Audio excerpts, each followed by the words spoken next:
My name is Hugh Sung.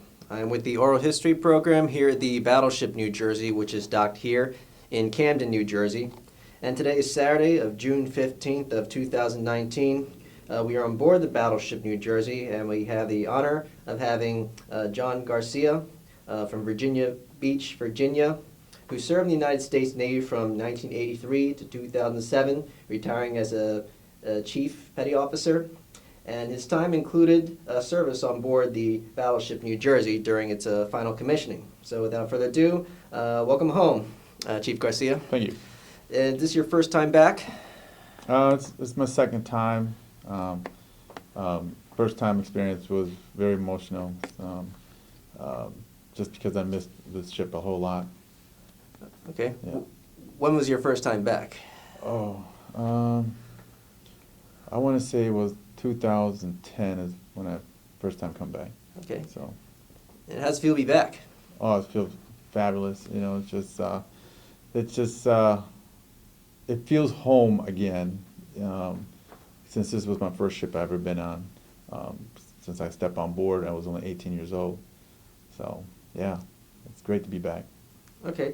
Let's begin by asking what your current age is. I just turned 54. Okay. Yeah. Happy birthday. Thank you.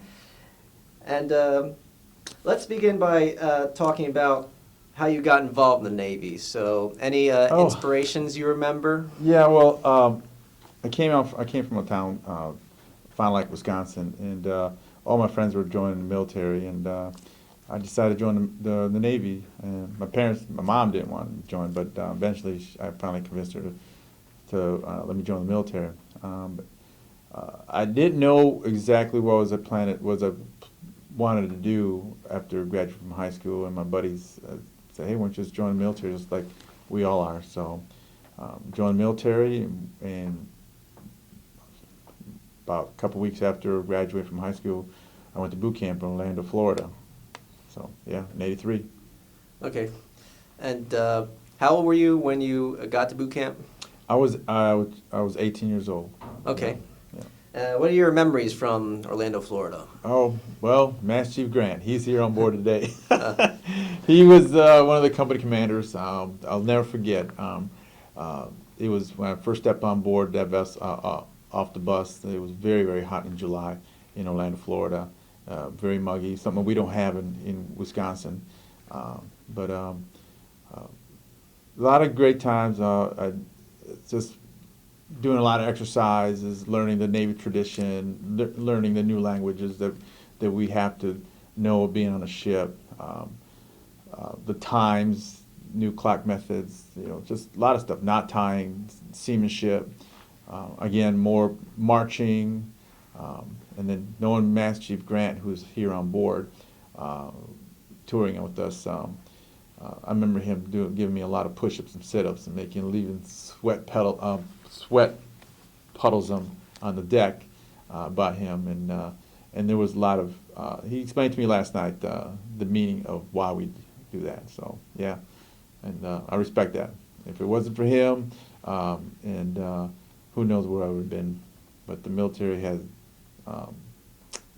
did great things for me. Absolutely. Okay, after that, did you go to A school?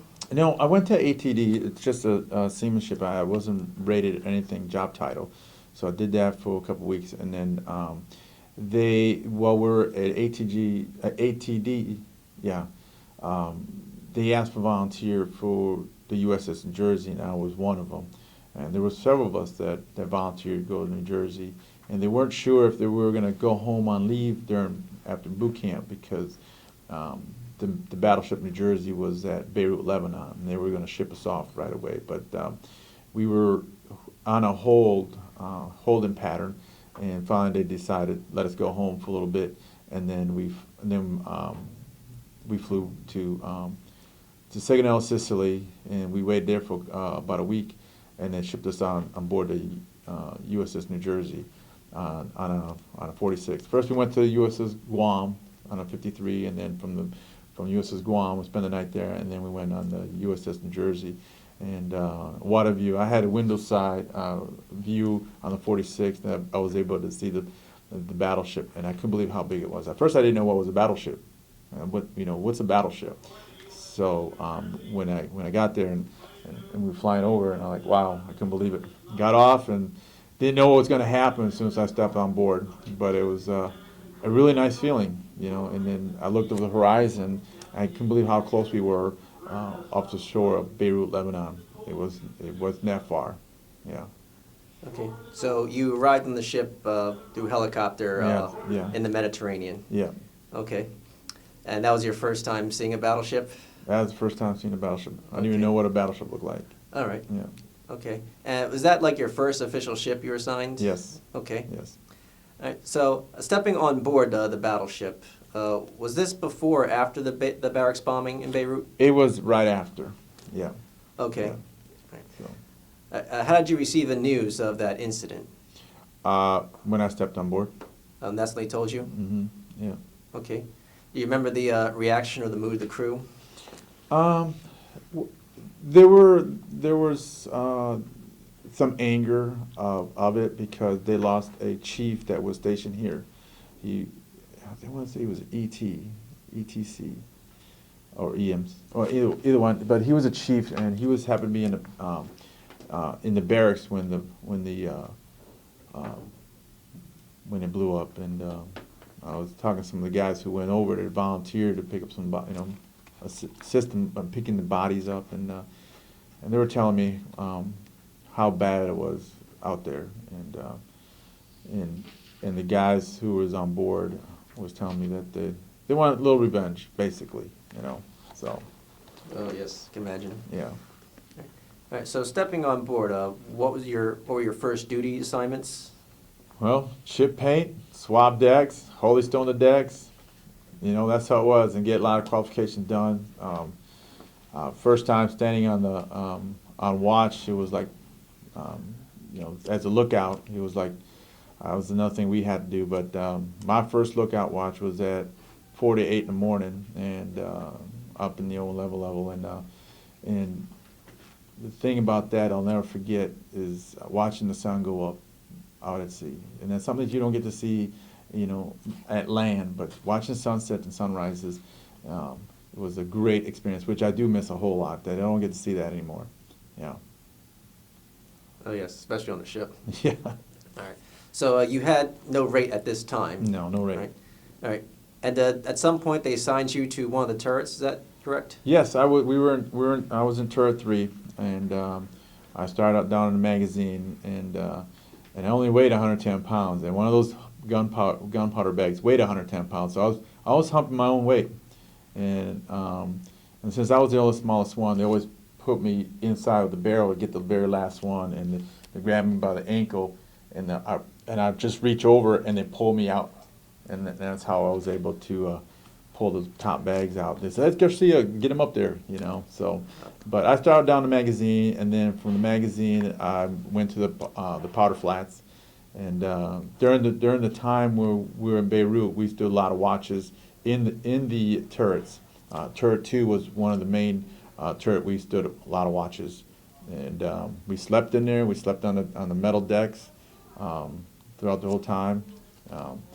But eventually I moved up. I moved up to in turret 3. I was a center gun primerman, and my gun captain was GM1 Unger.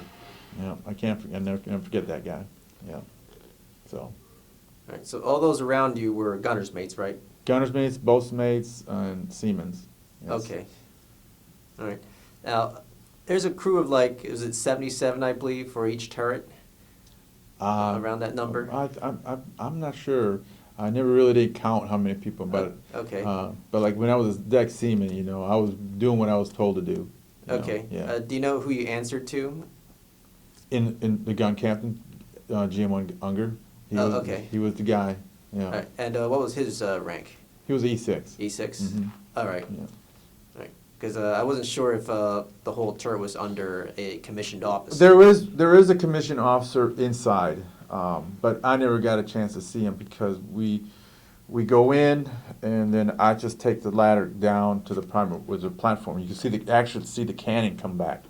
The first time I ever seen a cannon come back, there was a red line on where the platform I was at, and I see there was a chair, fold-up chair, and I asked Unger, hey, is this where I sit? And he goes, no, you better not sit in that chair. So get your foot on that line, red line. And it was kind of initiation. And when the cannon went off, I saw that cannon come really close to my face. So they're all laughing. It's part of the initiation. And they said, now you know how far that cannon goes, and now you can sit down in that chair whenever. But I had a belt with primer, little bullets like primer, and my job is when that comes down, is I put that little primer on there. So Okay. that's pretty cool. Was this after closing the breach? It's I'm trying to remember. Boy, you got me. I'm trying to remember when you do it. I think it's after they closed it. Yeah, when you closed it. Yeah. Oh, okay. Yeah. So you put the primer and that ignites the gunpowder, right? Yeah. No. You put the projectile first, and then the gunpowder, and they closed it, and then it comes down, and then I put the primer in there. So Okay. it's been a while. It's been a while. All right. So All right. And were you in the turrets when the guns were firing in Beirut? yes, we shot. I remember 288 rounds in February, I believe we shot, and yeah, Okay. How was that like? it was crazy. Shaking the whole boat, the whole ship, just shaking, just going, And it was a good feeling because we sat out there for quite a while, and we shot once in a while here and there, the 5-inch guns too as well. But that was the day that we were shooting, and it's like we sat out here for a while. Let's do something, It was like a waiting game. Let's do something, and that was February was our day. Yeah. Okay. And at that time, you were in the magazines or the powder flats? I was in the powder flats. Okay. Yeah. Just pulling those powder bags? Yep. Pull them up, send them on the tray, going up. Yep. Okay. How is the noise level like, or the temperature? It was a cool temperature down in powder flats. It's gotta be cool down there. Sometimes we had to wear jackets, so because you got the magazines down there, and but the noise, it wasn't bad. It was loud, but we weren't wearing hearing protection whatsoever. It just rattles the whole ship. Okay. Yeah. How was the smell like? Just like we're smelling right now. Okay. Yeah, yeah. It's the same smell. You come on the ship and you can smell it. It's got to do something with the gunpowder or something, because it's the same odor that's down in the magazine. Okay. Yeah. All right. Now, they never told you what you were shooting at, right? You were just loading those powders? Yep, that was it. I knew we were shooting in the mountains somewhere, but we never got a chance to see it. Now, when just like one gun was shooting, like up in the like turret 2 or whatever, whoever's standing at watch, we'd be back aft on the flight deck, and we'll be able to watch it. And if you catch it, you could be able to see. You might catch the projectile leaving the barrel. Yeah, Okay. or just real glance watching the projectile shooting out. Yeah. Yeah. There's a few photographs of projectiles in the air. Yeah. You're just about to see them. Yeah. All right. Okay, so after the firing in Beirut, remember where you went after that? Yeah, I'll never forget this. When we were told we could go home, we got escorted off. We were escorted off from our area where we were at, area of operation, and there was carriers out there, destroyers out there. They were just like escorting us, saying goodbye to us, and it was a great feeling, and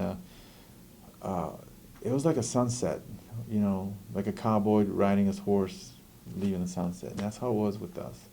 Okay. Yeah. Did you get to interact with any other service members from other nations involved with the peacekeeping force? We had the Mardet we had in December. Bob Ho came on board, Okay. and Kathleen Crosby, Brooke Shields. There was another comedian that was there.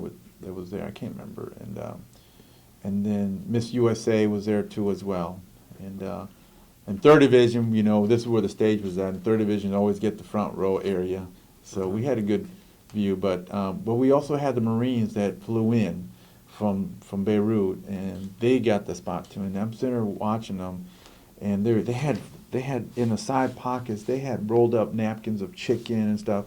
And I asked one of the Marines, well, what do you guys got food in your pocket for? Because we're taking it back to some of the guys who got left behind. They couldn't come over. And I'm like, man, wow, that was something else. You know, they didn't forget about the Marines. You know, they were taking some food back for them because they were eating what, MREs, whatever.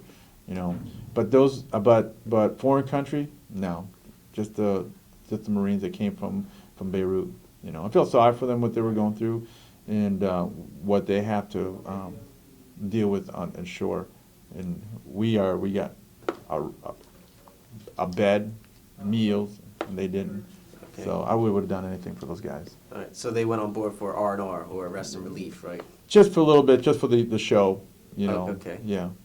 All right, so how was the show, and where'd you watch it from? I was on the flight deck, 3rd Division. We were in flight deck. It was it was amazing. It was amazing. Got to see celebrities, you know, and who knew? I knew Bob Hope before I joined the Navy, you know, watching some movies, but who knew? I mean, watching Bob Hope in real life that close, it was great. Yeah. Okay. Did you get to interact with any of the celebrities? No, just watching them leaving from, you know, getting off the helicopter, and you know, didn't get a chance to talk to them, but I got close with them. You know, watch them go by. Not just only them, we got to see them. We got to see the Dallas Cowboys too as well. Yeah, the cheerleaders. Yes. The Dallas Cowboys cheerleaders. Yeah, that was a good show, and Wayne Newton was on board too as well. Yeah, different times. So from USO, and USO was something else for supporting all the sailors, and that was out there too. So it brought the morale up, you know. Okay. Yeah. Now, your captain at the time, was it Fogarty or Milligan? It was we had Milligan, Captain Glenn, Milligan, and then Admiral Katz. Okay. Yeah. Did you interact with any of those commanding officers? Just Admiral Katz. The Milligan and Captain Glenn, they always had a Marine security with them at all times. But Admiral Katz he loves his sailor, and he'll go by himself. He'll run around the deck. He likes to jog a lot, so he'll run around, and then he'll stop and talk to us. You know, so he knows all the sailors. Yeah. Did you have any interactions with them? With the Admiral Katz? Yes. Yes. Okay. Yeah, all the time. All right. Yeah. Any that stand out that you remember? Oh, just watches. He'll come out and watch us on the flight deck, or he comes around and say, "Hey, boats, how you doing?" You know, and he just wants to know how we are doing. He cares about us a whole lot. Okay. You know, so you know, that's how he is. He wants to make sure we're happy, that we're doing great. You know, yeah, he cares about us. All right. Yeah. He wasn't expecting to come stand any attention when he came in, right? No, we call attention for his respect, of course. Okay. I mean, I'll be down there chipping, or this is when I was in 3rd class. I'll be supervising, and yes, if he pops around, you know, we'll say attention on deck, and he'll no, he doesn't want us to do that. You know, continue working. It's all right. But when he comes out running, when he goes jogging, he expects us to call attention on deck. He wants us continuous working out there, you know. So yeah. Okay. Did you get to witness any of the other weapons operate, like the missiles or the Yeah, Sea the Whiz? Tomahawk. We got to watch the Tomahawks whenever they have to shoot out the Tomahawks and the harpoons. Got the chance to look at, for the exercise. Yeah, How were they like? that's pretty cool. Yeah, trail of smoke. Yeah, they'll come out, shoot out, and it kind of it'll stall for a little bit, and then just fires, just shoots away, and you see a trail of smoke just leaving. Okay. So that was pretty cool. Get to watch the 5-inch guns or the Sea Whiz Yeah, fire? the 5-inch guns, we get to see it too, you know, from the flight deck. You know, like I said, 3rd Division, we have flight deck, and you can see it from, and you always see the O-rings, you know, smoke O-rings Yep. off the 5-inch all the time. That was pretty cool, yeah. Okay. So at some point, you got a rate, right, on the ship? Yes, I made 3rd class, it was in '86, because we were on a deployment, and we were in Philippines in IMAB. We were there for several days, And that's when I found out I made third class. And of course, you get the initiation, get your crow pounded on your arm. But it was a good feeling having, doing that, getting a third class. Okay. And this rate was? Boastmate third class. Oh, okay. Yeah. So, yeah. But then at some point you had duties on the flight deck? Yes. BM1 Reed, he's the guy. He's the type of guy that, hey, if you want something, you got to go out there and get it, but you got to show me that you can do it. And I wanted to be on the flight deck and as a chain of chalkman first. You always start out with the chain of chalkman, which is the blue shirt. And BM1's, he says that if you want it, show me you can do it, and you only get one shot. And then I practice and I say, hey, I'm ready. And so I put the green jersey to identify that, hey, this guy's going out there, but he's under instruction. And so sure enough, I popped those chain of chalks on there, beat the other guy on the other side, and he goes, all right, get him qualified. So I'll start wearing the blue shirts and getting qualified. And then I was watching the LSE, which is the landing signalman enlisted. Those are the guys who direct those helicopters coming in. And I was like, wow, that is something else. And there's only two of them. That was it. Mm-hmm. On the whole ship, there was only two. And if you're wearing that yellow shirt, everybody's going to know who you are. You identify who you are. So I was watching in Trevino. BM3 Trevino was one of them. I remember Slinger was one of them. And I just wanted that job title. And I was just practicing, going to manuals, and then I said, hey, look, I want to do this. And I brought it in. He said, next flight course, you got it. I brought it in. My first bird was a 53, the biggest bird. And you get thrown over the side if you don't put a lot of lean forward, action. But I did well. Okay. And I went to school down in San Diego and became the ship's LSE. All right. Yeah. So you had to go off the ship into San Diego for training, right? Yes. Okay. And the aircraft you said was a 55? The 53. 53? It's a Sea Stallion 53. We directed, and the 46, and then years down, the 46 were phasing away, and then the H-60s, which the Seahawks, the Navy uses them now. So yeah. Okay. And remember what year this was when you became a landing signalman? I want to say, I was like, after deployment, 86, because we went to shipyard in 87, and then when we were in the shipyard in 87, I was TAD on the Missouri. Okay. So I got a chance to go underway to the Missouri, and I was there for several weeks on it, and to get we call it cross-deck training. Okay. So I was continuing doing my LSC, practicing with them out there. Came back, and then I really had, because there was already two LSCs. Someone has to leave, But once we came back out from the shipyard, I became the title of LSC. Yeah. All right. Did you participate in the Battleship Battle Group? I believe it was from 1984 to 1988. Yes. Okay. Yeah. Were you sailing alongside the Missouri at the time? Yes. Okay. I wasn't in Missouri, but I was on a ship here, and we had the Missouri, yeah. And then the pier is, we call it the battleship country. There was a big sign right at the top at the beginning of the pier. Yeah. Okay. At Long Beach. Long Beach? Mhm. Okay. I believe that's where the two battleships were stationed. Yep, side by side. Side Okay. by side. And then there was a sign, it's called Battleship Country, or something like that, yeah. We stand to watch. All right. How was it like seeing those two battleships side by side? Oh, it's awesome. It was some power. And that's what they call the Firepower Firepower for Freedom? Firefighter for Freedom, yeah. So, yeah. Right. And some sailors told me they mistakenly went to the wrong battleship. Unless they're drunk. I'm saying, we're always, if you're facing the pier, we're always on the port side of the pier. Okay. And the Missouri was on the starboard side. So you can't, they look alike. They do, but the Jersey always facing outboard, so you can see the ships.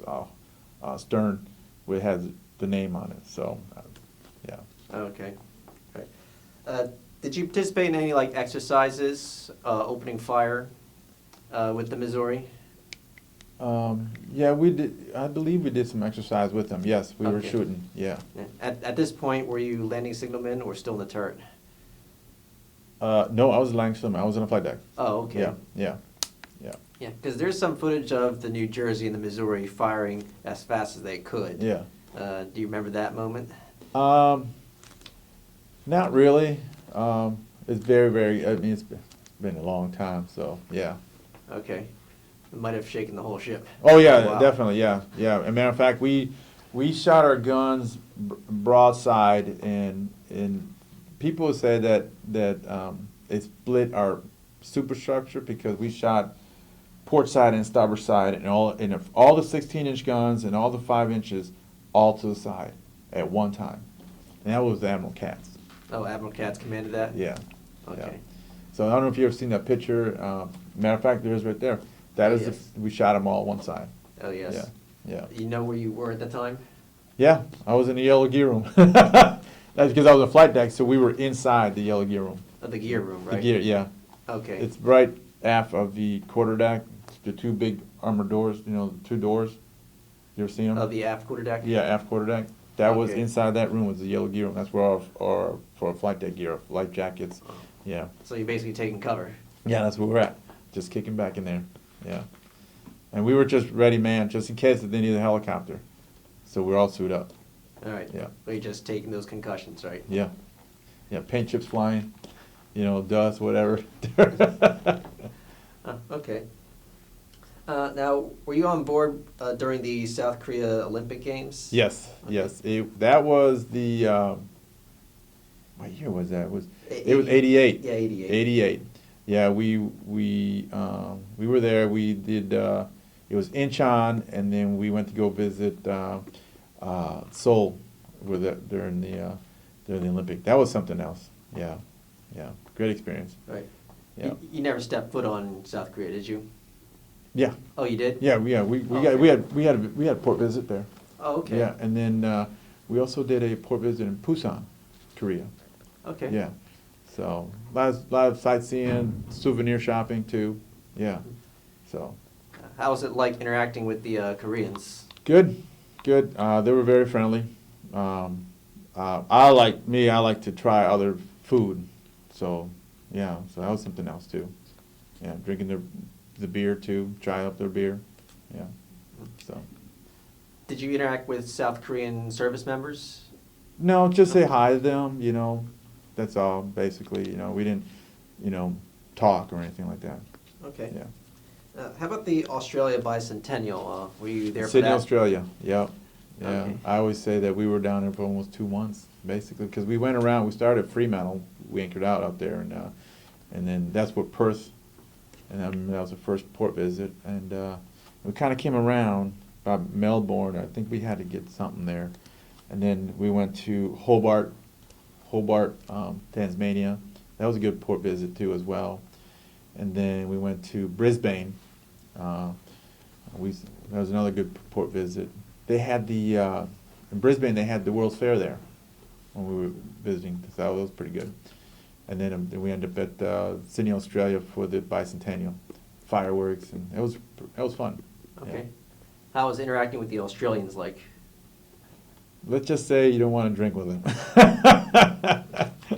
You get pretty drunk with them pretty fast. So yeah, they like to drink. Yeah, yeah. All right. Did you have tours on the ship? Yes, Okay. constantly every time. Yeah. Okay. Matter of fact, when I had duty, I had to give tours to people. Just take them around on the main deck. Show them the ship and tell them about the ship. And for me, I explained a whole lot about the flight deck because I knew a whole bunch about the flight deck. So yeah. Okay. So they were guided tours, right? Yeah, we were just guiding them around. Yeah. Okay. How was security at this time? I think it was pretty good. I never had the fear about something's going to happen to the ship or anybody. Okay. Of course, you're going to have some Greenpeace people. I mean, that happened, and there was an incident in Seattle, Washington. They threw pig blood on the side when we did a port visit in Seattle, Washington, but that was it. Oh, yes. Yeah, but- Yeah, that's what I was going to talk about next. Yeah. Any protesters? Yeah, there was in Seattle that I had, and I was a third class with Seaman Ratliff, and there was a picture, and I could show it to you later on. But we were painting over the side, and my chief was Chief Dar. But that's when they had the incident happen. Protesters came on board, and I think it was, I can't remember which turret it was, but they had a sack of blood and they threw it at the turret, and they got Okay. escorted out. Yeah. So they came on board? Mm-hmm. Was it like for a tour? Yeah, because we were giving tours. Yeah. Okay. Yeah. Through pig's blood and was Yeah. escorted out? Yeah. They'll let civilian law enforcement handle it? I guess so. I was over the side in the bosun chair, painting away. Yeah, I was doing the number 62, Uh-huh. right? So yeah, All right. that was during the time. But you witnessed that incident, or you just heard No, about it? I just heard about it. Yeah. Okay. Any other port visits you had while you're on the New Jersey? San Francisco. Yeah. Okay. I think we stopped twice in San Francisco. Yeah. That was a great experience too. Good to visit the Golden Gate Bridge, going underneath. During scene anchor detail, my station was the aft lookout with the sound power phone, so I was able to watch everything that was going on, and going underneath the Golden Gate Bridge was an experience too. Just watch it go by, you know. Yeah. So see Alcatraz. Yeah. Pearl Harbor was another good port visit, and get to see the Arizona. Yeah. But yeah. Yeah. Render honors every time you pass? Every time. Yeah, it's a tradition. Every time. Yeah. Okay. What year did you leave the ship? I left in December 1988. 88? Okay. Yeah. All right. So you weren't on board when Admiral Reason came on, right? No. Okay. No. Yeah, I think he came on 88, but I could be wrong. I can't remember Admiral Reason. All right. Yeah. It might have been late 88. Yeah. Oh, okay. So anything else you remember while you were on board New Jersey? Well, Third Division, like I said, we did a lot of unreps. We had the unrep station back aft. We refueled other ships too, other smaller ships like the frigates, and because we were the platform to send fuel over, and that's what Third Division was doing as well, running the flight deck and manning the turrets 3. But one thing I do remember, I won't forget, is the hole installing the deck. That was something else. Yeah, all of us side by side, 21 and each board. Yeah, freshwater washdowns, painting. We took pride. Because this was our home, and we wanted to make it look good. So yeah, and it just coming back here. I wish. I know the ship needs volunteers. And if I lived really close, I probably would have been one of the ship's company, crew member that would come over here and volunteer. I live in Virginia Beach, so it's kind of a little drive to do that. So I Okay. probably would have to go on vacation to do that, volunteer. All right. You visit the Wisconsin? Yes, matter of fact, I mentioned earlier that I sailed on the Missouri. The Wisconsin's out of Norfolk, and where it was at, I was a chief on the DDG on a USS Gonzales, and the command master was asking for volunteers to take the Wisconsin from the shipyard to the Missouri. The shipyard to Nauticus, where it's now a museum, and they were looking for a ship's crew to man the rails on the Wisconsin. And I'm like, wow, I want to go on it. So I sat down with the command manager. Look, you got to get me on that ship. They said, well, they already had enough chiefs on board. I said, no, you understand. I need to be on that ship. My first ship was the battleship New Jersey. I'm from Wisconsin. And this is really mean a whole lot to me. Yeah. Brought me on board. I was able to sail it. So Out of the 4 battleships, the Iowa was the only one that wasn't able to sail. All right. Yeah. So. Okay, so after leaving New Jersey, you continue with your Navy career, right? Yes, I did. All right. So why don't you take us from there? Okay, so from there I got stationed in Great Lakes as Service School Command. I was a first lieutenant. I was there for about 2 years. I terminated shore duty because they didn't like a whole lot about shore duty. You know, I was a boatmate, and I like BM1 has told me that boatmen meant to be out to sea and belong out to sea, and that's my philosophy. I stayed out to sea and terminated shore duty. I went to a minesweeper, the USS 45, and that was out of Little Creek.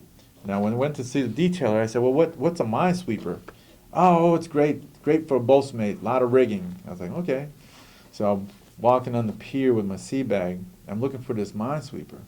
It was a small ship, wooden hull, wooden decks, wooden racks, just the opposite of where I came from, a battleship to a small little boat. All right. So, and then from there, I made second class, and then from there, well, I made second class before I got there, and I arrived there as second class, and then from there we decommissioned the.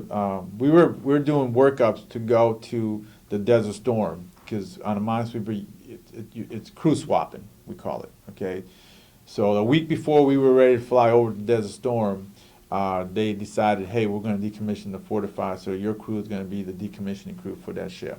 So we didn't go. We were upset, you know. So from there, we decommissioned the ship, and then I went to USS Biddle. It's a CG, and it was out of Norfolk. And there I made BM1. Yeah, BM1. And then from USS Biddle, we decommissioned that ship. So I did a deployment with the Biddle training deployment back, you know, hit France, Italy, and we were there in '92 off the Biddle for the Yugoslavia incident back then. Remember the Yugoslavia, how they had a little war. Yes, the Balkans War. The Balkans War. We were there, yeah, and we came back, and then we did a lot of Cuban operations for the drug ops. So we did that, and then we came back and decommed that ship, and then I went to the USS Whidbey Island. It's an LSD 41, and that's where I was second division and had the flight deck, well deck, and the cranes. So I learned a whole lot about that. But I kept the tradition from what I learned on this ship. Young sailors didn't understand about, you know, it's learning how to do macrame, which you learn here on the ship. They don't do that anymore. You know, the Navy tradition, they don't do that anymore. But this is where I learned right here. This ship is all the tradition, not tying. Being a real boatmate, all right? And I try to carry on that tradition on my other ships, the Whidbey Island. And then I did my time there I did 2 years there, and then I went to the USS Eisenhower, in which I found out I made chief when I transit. And I was on the admiral staff on the Eisenhower with Admiral Hinkle and God, was the other admiral? Geez, I can't remember. It's been a while. And then from there, I went to shore duty at ATG, where I was an anti-terrorist instructor and a VBS instructor, and then did that for a little bit, and then I want to say for 3-4 years I think I did that, and then I went to the USS Gonzales, which is DDG, and then the USS Wasp, and then Expedition Strike Group, which I retired. I did 24 years. Yeah. Okay. Now you mentioned you made a BM, right? Is Yeah. that a different rate? BM is the boatsman. It's the initial title, rate, BM. Okay. Yeah. Were you still doing any like aircraft duties? Throughout my whole career, I was. Yes. Oh, okay. From every ship I was on, yeah. The job title is as LSCA, and then when I got to Whidbey Island, I became the safety flight deck officer, as a chief. I mean, a first class. Yeah. And Okay. then when I became a chief, I became Yeah, let the junior sailors, do the yellow shirts and the blue shirts. Yeah, once you move up in rank, you got to step back and let the junior sailors do the job. Yeah. Okay. From the deployments you mentioned, like Kosovo and others, Yeah. anything you remember from them that stands out? Oh yeah, I did forget one command I was at. How did I forget? I was at assault ACU 2, Assault Craft Unit 2, and I was the craft master on the landing craft 1643. I was at a 12-man crew, self-sustained craft, 130-foot craft. We deployed in '99 for the Kosovo War, and I was with the USS Ponce. That deployment was a war that we were involved, and my job is take the Marines to the shore. And when I dropped them off at the beach, and I was wondering if I'm going to see some of those guys back or not, because it was a war, and I'm delivering these guys to shore, Admiral Katz was telling me when he was the admiral on a carrier, he was sharing a story the other night. He goes, he had that feeling when during the storm, he sees the pilots leaving his deck, and was wondering if they're going to come back. And I understand where he's coming from. Yeah, the same thing when I was delivering the Marines to shore, Okay. So, yeah. Are you delivering them by like boat or aircraft? On a boat. You ever seen remember the war, like D-Day? Yes. How the Marines were getting, the boats were getting hit to shore and the ramp drops down? Yep. Well, that's what it was. Okay. But it was a bigger craft. It was a 130-foot craft. And I had 400 Marines on board. And got to the beach and dropped the ramp, and then they proceed. Yeah. Right. Did you ever step foot in Kosovo? No, I didn't. All right. No. Okay. Anything else you remember from that conflict? No, just working hard throughout the whole night. They had landing crafts, hovercrafts there, and there were like 4 of them, and they all used them that day, and they only could fly for 8 hours. So, and who would they call? They called the landing craft. So let's get the 1643 come in. So I had to go inside the well deck, the Ponce's well deck, the Kearsarge well deck, the Gunston Hall well deck, just taking the gear, the Marines' gear, to shore. That's how it was. And my chief engineer was Eric Jones. He is an EN1, and I taught him how to drive that craft. So we kind of swapped off back and forth because it was long hours throughout the whole night too. Okay. Yeah. All right. So anything else you remember from your other deployments? Until your retirement? Just same routine, just, I've been here before. I know I've been here, or, drinking beer, eating food, getting souvenirs, just like you would go on a holiday vacation, Okay. Yeah.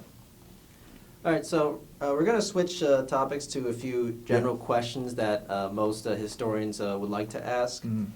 So first question is, have you transitioned the Panama Canal ever before? Yes. Okay. On the USS New Jersey. Okay. Yeah. How was that like? That was something else. We just barely could fit there. We had to take the scuppers. They've got little half-round scuppers. They had to be pulled off, otherwise it wouldn't fit in there. But the right alongside when we were going through, there's two shipping lanes, and we were on one side, and the Princess, it's an ocean liner, Princess. It was an ocean liner. It's called Princess something. I can't remember. But it was we were coming back from Beirut, and we were throwing our hats across, our Dixie hats, just going across. They were throwing the civilians on that ship throwing T-shirts with fruits in it across on our decks. It was something else. It was like trading souvenirs back and forth. Yeah, that was something else. And then I did it again on the USS Biddle. because we were doing drug ops contradiction down in the Caribbean, and then it brought us through the Panama Canal. And we did it southern part off the coast of Ecuador. Is it Ecuador? Is it? Yeah, off the coast there. Yeah, South America. So we did that exercise, and we came back in. So I think I went through it like 3 times. Yeah. Oh, okay. And are you a shellback? I am Golden Shellback. Okay. October 25th, 1988. All right. Remember which ship that was on? Here. Oh, okay. Yep. Anything you remember from that event? Oh, it ain't like nowadays, but it was. I was a special K, and when there's a special K, is that you are special for the for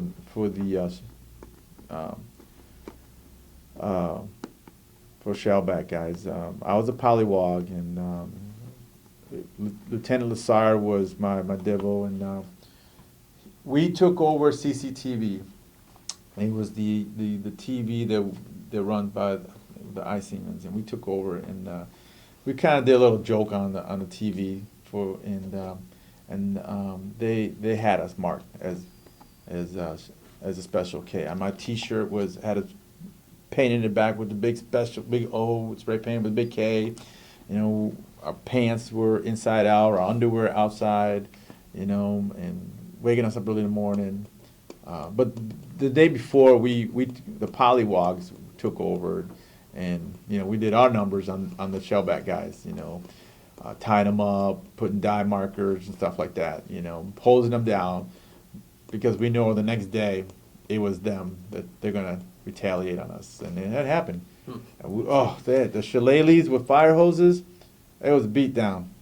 Oh my God, you couldn't even sit down, and just a little light tap, your rump was hurting.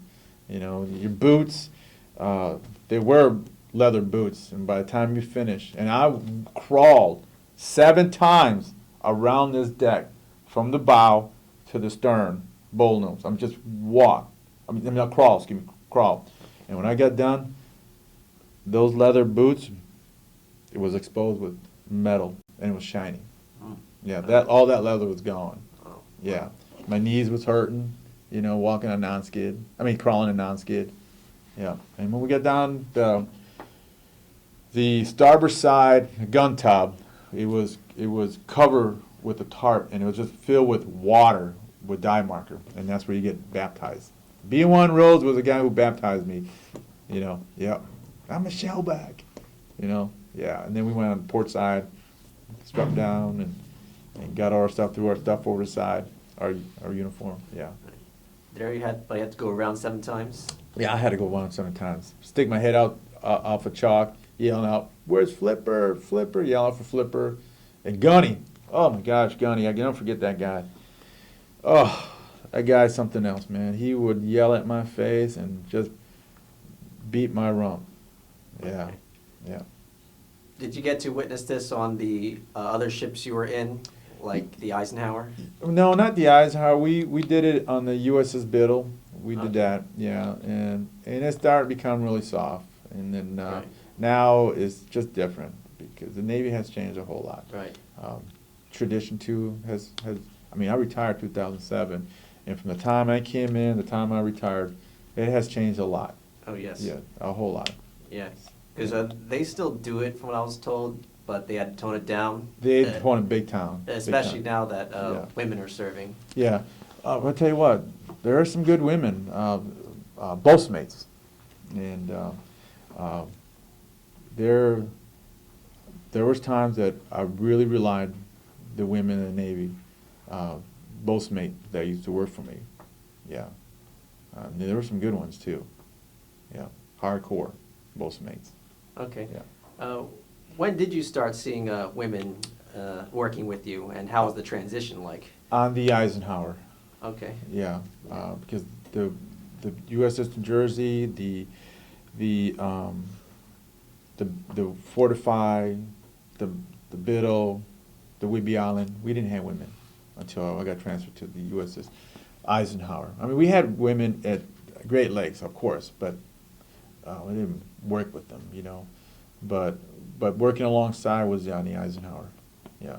And when I got to on a DDG, we had a female command master chief had to show us and tell us that the women uniform regs were out of standard because we didn't know. And she taught us, how to identify some out of regs uniform standards for on the women. Yeah, they were getting away with it, but now that we got the training, we knew about it. Okay. Yeah. So the transition wasn't too bad? No, it wasn't bad at Alright. all. No. But they were good to work with. They were Oh yeah. just as potent as their male counterparts? Yes. Okay. So how was flight operations like on the Eisenhower compared to the other ships? Was it much more complex? It's from on a flight deck. Because I forgot to mention, when we were also in a shipyard in '87, I was TAD on the Peleliu. It's a flat deck. It's like a helicopter, just for helicopter platform, carrier. And I got a chance to get under with him and work on the flight deck. And the way how they move around, how they land their helicopters. But being on a carrier, the jets, I just couldn't see how they did that. It's so crowded. Everybody knew exactly what they needed to do on their flight deck without even getting hurt or get blown over the side. It was something else. Yeah. Okay. Or were you tasked with jets or just helicopters? Myself, Yes. me personally, just helicopter, work with helicopters, just directing them. Okay. But never jets. No. All right. Okay, another question that researchers might ask, did you have any encounters with the Soviets while you're on the Jersey or any of the other ships during the Cold War? On the Jersey with Captain Glenn, we were off the coast of Japan. I can't pronounce the Sea of Akuska or something like that. And it's the far west side of Japan, between Japan and Russia. There's a big Yes. body of water. We were in there, and that was the only time we really encountered with them, other than being in the Mediterranean. We saw them too, but it was the Russian bears, the big bombers, like, and then the funny looking helicopter with the blades, Yes. like that. Yeah, but that's the only time. We were in that water for a while, and we were rigging up our lights to look like that there wasn't a battleship out there at nighttime. But it took them a while to identify, to locate us. And once they locate us, then we had frigates and Russian bombers going by us, jets. All right. Yeah, just a flyby, right? Yeah, flybys. That was Okay. it. Yeah. And you mentioned one in the Mediterranean? I believe it was one we saw one in the Mediterranean. Yeah. Another bear bomber? I can't remember what it was. I believe so. I can't remember. Truly, I don't. Okay. That's all right. But it was an aircraft, right? It was an aircraft, yeah. Okay, just another flyby. Yeah. Okay. Right. Now, you mentioned your duties in drug interdiction. Right. Some people often forget that our military is involved with these missions. Yes. Is there something you'd like to talk about them? Yeah, I was a second class boatmate, and on the USS Biddle when we were doing this, we had a debt of Coast Guard that came on board, and we had their own little rib boats, and I happened to be the coxswain for that. We did a lot of boarding at nighttime, and search their vessel. The only thing downfall about that is we stop a lot of fishing boats, and you come back and you're covered with fish guts and stuff. But it's a good experience. You learn a lot. And there was times that we chased boats that had drugs, blue barrels, tossing them over. We were shooting our guns, just a warning, Yeah. Oh, so you just warning them, right? Yeah, but we caught them. Yeah. And there was one time I remember, and I'm going to share a story, sea story. I was standing the 2024 watch, and I was just getting off, and this is during the storm, and there was a Nicaraguan barge that capsized in the Caribbean. We had this vessel there nearby, and the captain came to, and then we were just getting off. I was just getting off watch. I was waking up BM1 and said, "Hey, listen, man, we're gonna be manning a boat deck to do a SAW rescue." And I volunteered to be the boat coxswain. And we had some nice swells, these. I mean, really high. Okay, and it was a 3 crew. It was a boat officer, myself, was the coxswain, and then we had the engineer was the star swimmer. So we launched, and we cover all of them except for one, and he was already deceased. But it was something else. It was pitch black. You just don't see nothing in black. I mean, just out there, it's just dark, you know.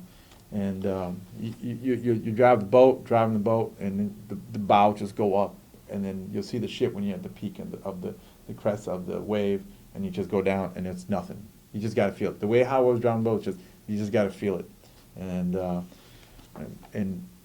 after bringing them on board, we saw them on the flight on the mess decks, and they were giving us hugs that we rescued them, and it was a great feeling, you know. Now again, I'm just happy that I was able to do that, and I volunteered to do that too. Yeah. Absolutely, sir.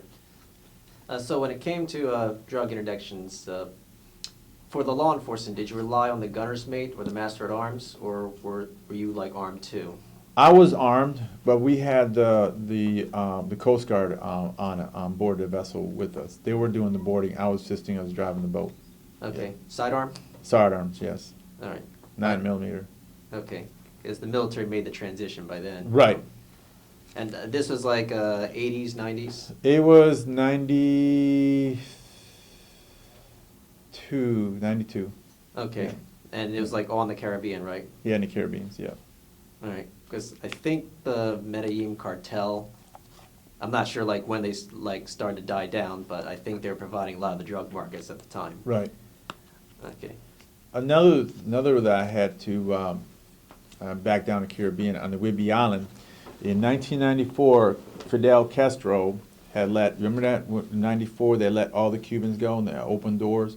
And Florida is not that far from, Cuba. Yes. And we were just finished rough trade in Cuba as an exercise. It's one of the things that we have to accomplish for the training exercise. We were told to go to the Strait of Florida and collect as much as possible of the Cubans to stop them. Yes, the refugees. Yeah, refugees, and we were out there. And I was a BM1, and we were just pulling. We had the stern gate down. We were just pulling them up out of the water, pull them out at nighttime. They'll come up. We're pulling them up, and the Coast Guard, they have a little smaller boat. They'll come back out of the stern gate, and they'll just drop them off. We were the platform of collecting of the Cuban refugees, and then we'll take them back to the Guantanamo Bay, Cuba. For detainment? Yes. Okay. Yes. So your job was just to collect them and give them to the Coast Guard, right? The Coast Guard will give us. They were giving us the Coast Guard would give them to you? Yeah, and then we take them back to Guantanamo Bay, Cuba. Okay. Yeah.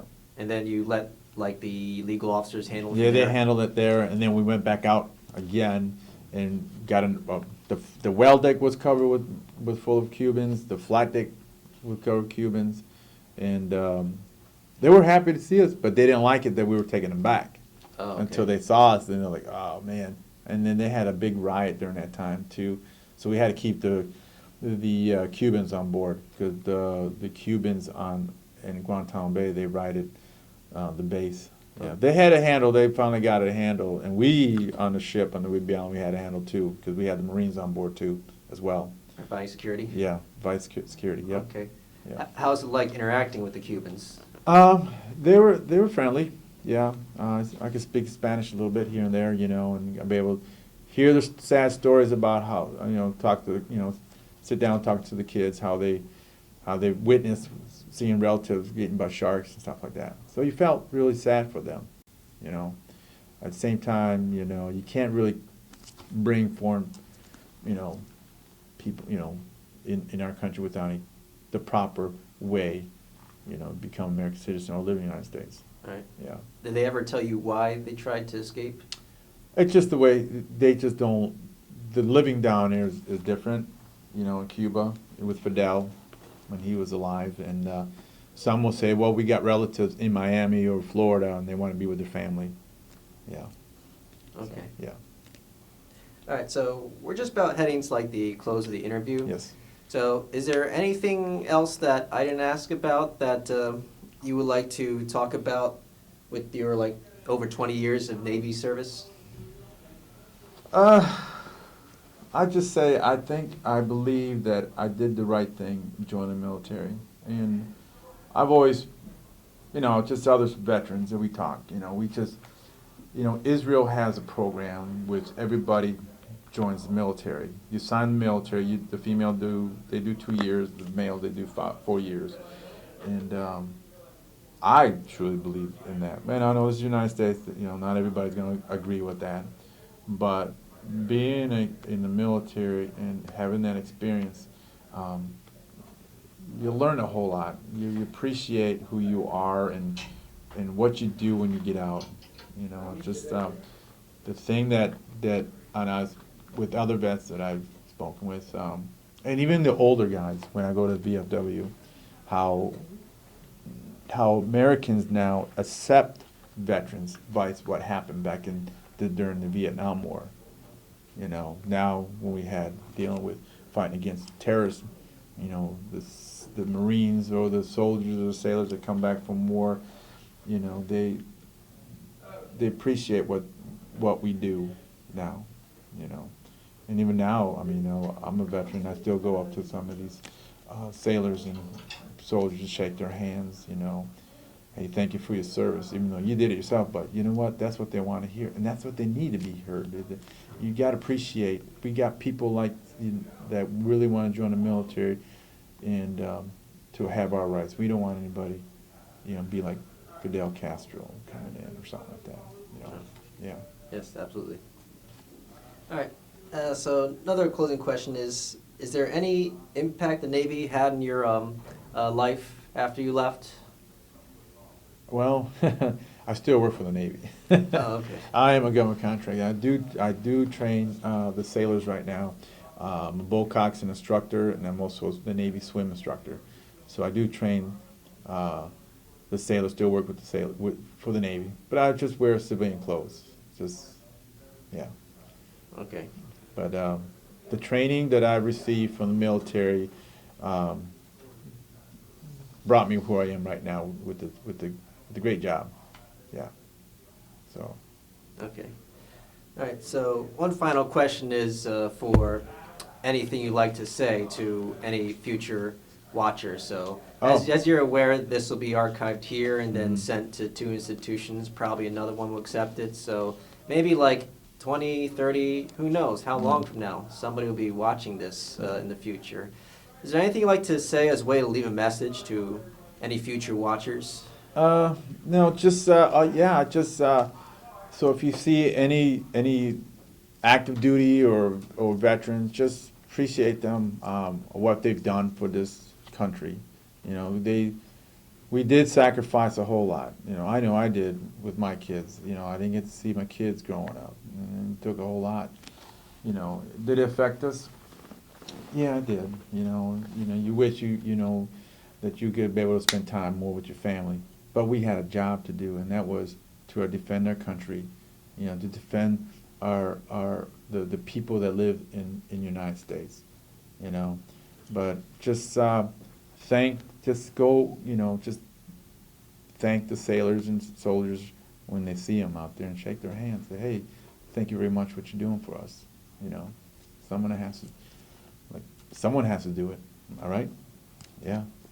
So, yeah.